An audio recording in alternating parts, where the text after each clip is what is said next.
So I'm here with Brenda Bendon today, who served for the Navy in during the Vietnam War, correct? During Vietnam. So what made you want to enlist?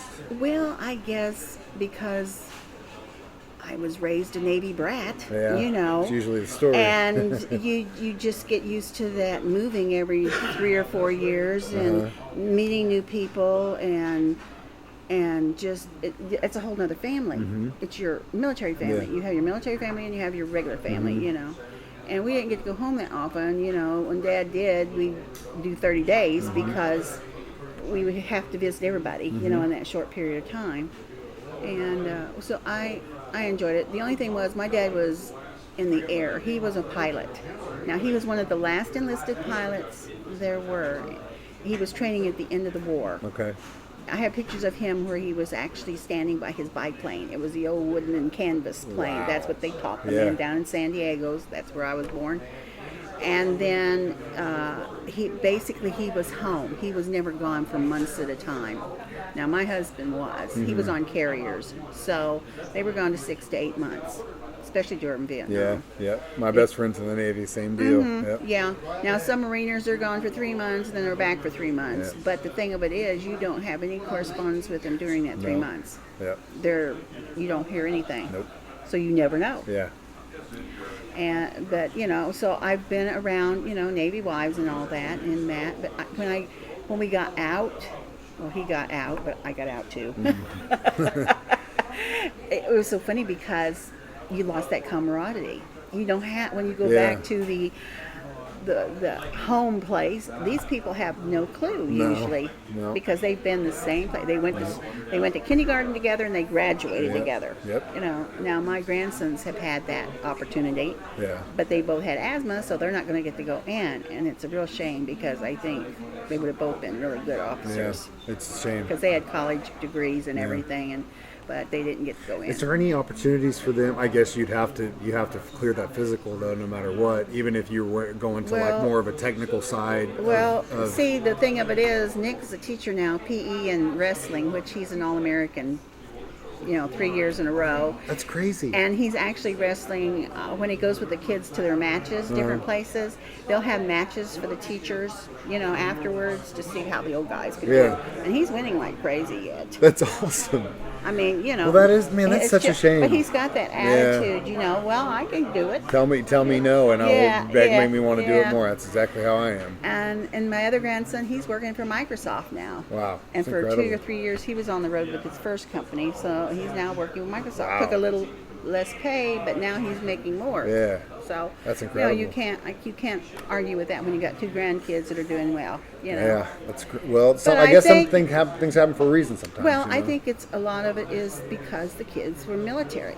And you just have that perseverance. Yeah, you hard. have to Yep. because it was every 3 or 4 years you had to move. You had to make new friends. Start all over again. Sometimes, if we were living on base housing, they would see friends from before because you guys their all daddies shifted. were shifted together.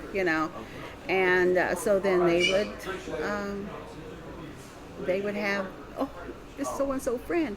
And it's so funny because my husband retired out of Corpus Christi, but one of the boys that my son was a friend with, like 2 houses over, and he saw him out in Seattle where he now lives, and he was a chief in the Navy. Oh, wow. Yeah, so you see it goes down the line. Yeah. Now my son spent 3 or 4 years in it. This was him. This is when he graduated from boot camp in Chicago, there at the training station. Now he was an electrician technician, and now he works for Boeing. Oh, cool. Yeah, I actually have a buddy who works for Boeing too, an engineer. So he's always flying Smart all guys. over the place, Yeah. And he's a liaison with the military side. No, that's cool. That's really cool. And for a while, when they had those layoffs, they moved him over to the commercial side until it all settled down, and then they moved him back to the military side because he did such a good job for That's him. cool. That's very cool. Yeah. That's really cool. So, but we just were a good family, and we got come out of good stock. People that were adventurers and farmers, and you just, you took care of things, you worked the land, and you know, Yeah. you just, and good neighbors. They were good neighbors, you Now, know. we were talking before we did this, and Brenda had put down these pictures of her father, and I brought up because he's a good-looking guy. I mean, back in the day, this guy, good-looking dude, Yeah, even yeah. now. My mother said he had lots of girlfriends. I bet he did. And this is my husband, so there you go. So, Now, he come out of Iowa, farm stock. you could see it. Yeah, serious. And he was a machinist mate, you know, and he was one of those people that would start something and he would piddle around and work on it until it got done. Yeah. And he would get frustrated, you know, sometimes because it wasn't working. I said, well, just walk away from it for a while. But, you know, he just hardly could stand it, you know, but he would get his jobs done. And then he'd turn around and pick up something what we call basket cases. That people had taken things apart like tractors and motorcycles and stuff. He'd put them back together and get them running good, and then he'd sell them. Yeah, and that's cool. That was his side thing. That's cool. That's really cool. I love guys like that. But you were talking about, I asked the question, your nationality, and you brought up the fact that your dad had done some research back into your family. Genealogy. That was really interesting stuff. If you don't mind sharing it, Okay. I thought, it was pretty cool. Dad's mother, on her side, one of her greats, he was one of the first settlers in Missouri before it was actually a state. It was first it was a Spanish land grant that he had. Then, of course, the French took over, and then it was part of Louisiana because it was part of the Louisiana Purchase, and then finally it was a state. He helped set up all the rules and regulations, and actually he was hired as a justice of the peace and everything. Yeah. And he had never had any formal training, but he had that common sense. Yeah. And he knew the area too. And he I'm was sure. a good reader. Yeah. You know? Oh yeah, I bet. I'm sure and that was. he had a 10-page will. I Wow. mean, everything was just like a lawyer, you Yeah, know. yeah. And a couple of his sons became lawyers and stuff, Wow. you know. And he had 16 children. Wow. He had 2 by his first wife and then 16 by the second. So he had a good estate to leave to everybody too. That's and incredible. he did have slaves. Yeah. But I mean, that was part of the country. living back Yeah, then, yeah. you know. But then he didn't keep them. When he died, they were to be sold or given to his children that were still home yet to take care of them. You know, it's funny you say that about the land switching hands. So when he was here, can you imagine it being like the United States where you have your house and then the English come in, it's English, so now you got to re-register with the English. Yes, and then the French take over, and then you got to re-register with the French. Right. Eventually, and I U.S. there buy and it. Boy, it's really, and he said they were poor to start out with, you know, and they worked hard for what they got. That's exactly what he said. And so, he had land in Kentucky, and he sold that, and they moved. I guess had a couple kids plus the 3 from his previous wife, because she had a child before she married him. And there was a lot of that too. As soon as the women were widows, they had to get another husband because there was no other way to be taken care of. Yeah. Because at that time, women didn't work out of the home. No. You know. Speaking of work, what would you do in the Navy? I was an air controlman. Oh, cool. That's really cool. And I hate to say this, but I did reciprocal planes mostly. That's the propellers, because really the jets weren't that back in Common. the 60s. Yeah. See, they were just then training. And we were in Corpus Christi, so that was with a big base that had been a seaplane base before. And my dad was stationed there when they were there, and I was there in housing as a little 7-year-old.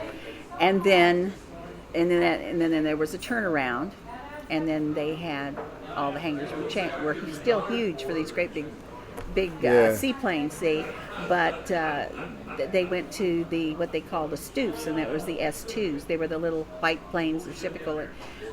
If anybody's ever watched it was the Black Sheep series that was about Pappy Boyington. Okay. Yeah. Their little planes, they were painted blue, but when they were at the base, they were white with red. You know, and the star on it for the United States. But that was what they were training in.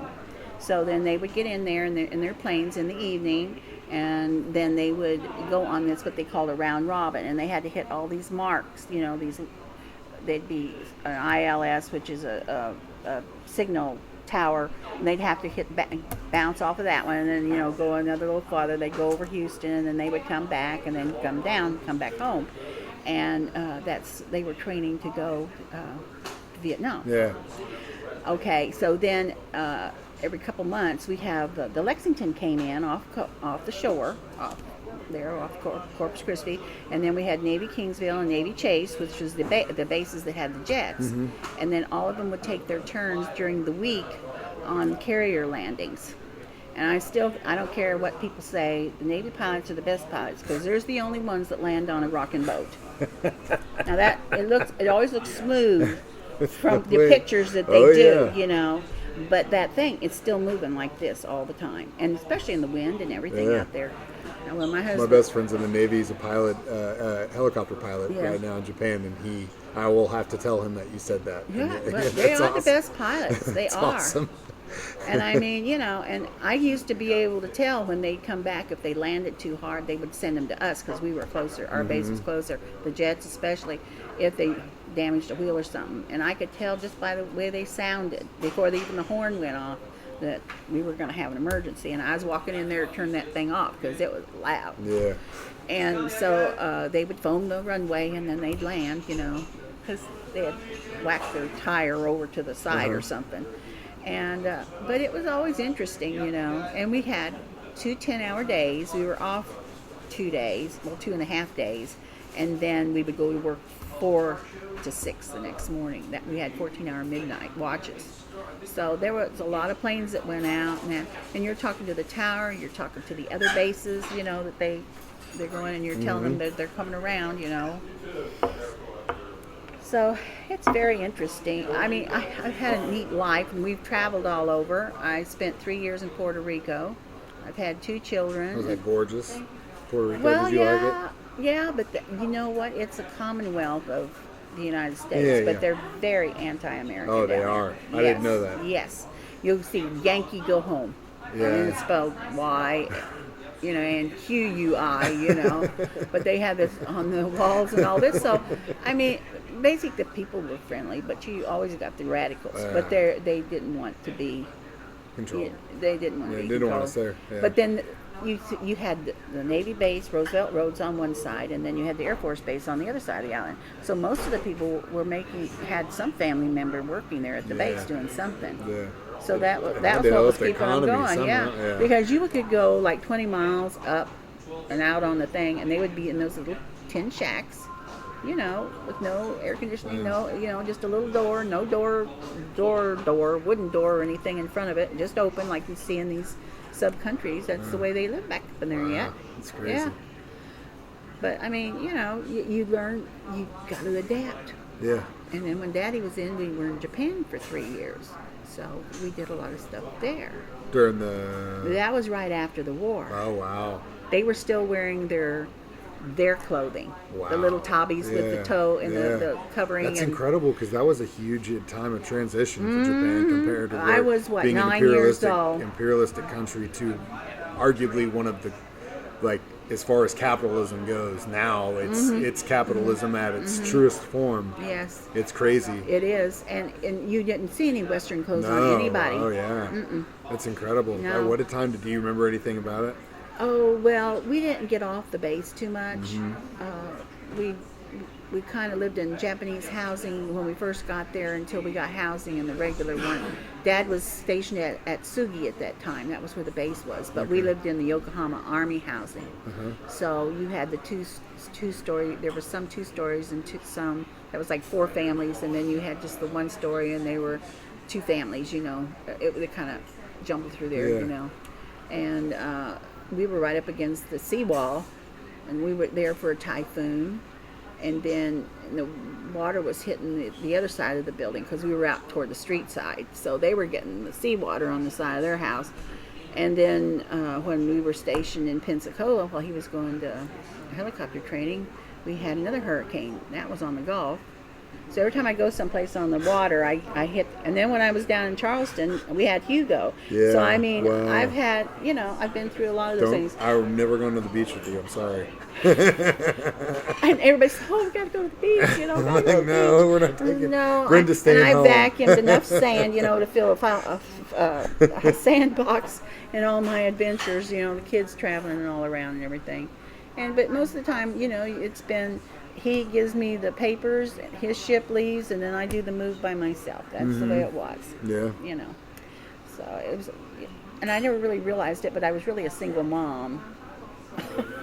Well, I mean, military wives, that's... A lot of us are. You are the ones that buy... Yeah, my buddy got married, when the guy in Japan, he got married right before they went, and she didn't speak a lick of Japanese. He'd already been there, so he did a little bit. And as soon as he got there underway, so she had to buy the house on her own, find a job on her own, and luckily, the other military wives helped her, but she did all that stuff on her own. And, basically, and that's your support. Your military family is your support. Well, now they've got so much more than what they used to, too. They've got liaisons, they've got ombudsmen, that if something happens, they can get in touch with the ship right away and let them know so that they can get them home, sooner, instead of you have to go to the Red Cross, and then that has to go through that, and so it gets done a little bit faster. We didn't have the Skyping or the computers or cell phones or anything like that. We had letters. Yeah. And if there was an emergency and the helicopter was bringing in the mail got dropped to the side, and they went to save the person out of the plane. Yeah. So then I would not hear 6 or 8 weeks from my husband. So I didn't know whether he was alive, dead, whatever. That's because tough. you were there. Every day was just a day, another Just day waiting. you got through. Yeah. Yep. Yep, and my husband was on the Coral Sea and the Saratoga, and they were always first on the line. Yeah.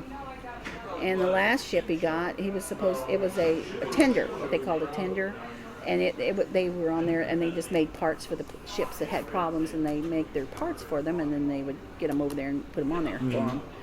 And it had been sitting at the dock for like 10 or 11 years, and as soon as Ronald got orders onto it, it went to the Mediterranean. So then that meant I got to Charleston. I got to move by myself and live there by myself and set up the house, get the kids in school, get all the medical records up to where they're supposed to be. There was just a lot to do on all this, So then my daughter told me, she says, well, I don't want to go in the military, Mom. And I says, well, you don't have to. It's your choice. I mean, you don't have to. So she didn't, but she got married a guy that went into the Army. And he went, well, she got to go to Germany. That's where her first one was born. And he was in Bosnia. Oh, wow. So, I mean, he was away. Yeah. So, I mean, we've just been spread out there. Now, That's my son cool. lives in Washington State, and she lives about 20 minutes away from me. But I don't see her hardly ever. Yeah. But that's okay. We text every once in a while. If something comes up, they let me know, That's good. But we lived together for 14 years after my husband passed away. Really? Yeah, but it's not like the Waltons, Yeah. Everything's different. Yeah, it is. I mean, it was a slower time then. And then the families were still working together as a grandma and grandpa and mom and dad and the kids, but it's not so much anymore because the kids are always doing their things and grandma's working and so yeah. You caught up. Yeah. Well, a great story. Thank you for talking with me. I appreciate it, Brenda. You're welcome. I appreciate it, and thank you so much for your service as well, and your families. Just incredible family. Yeah, they're incredible, all right. It's awesome.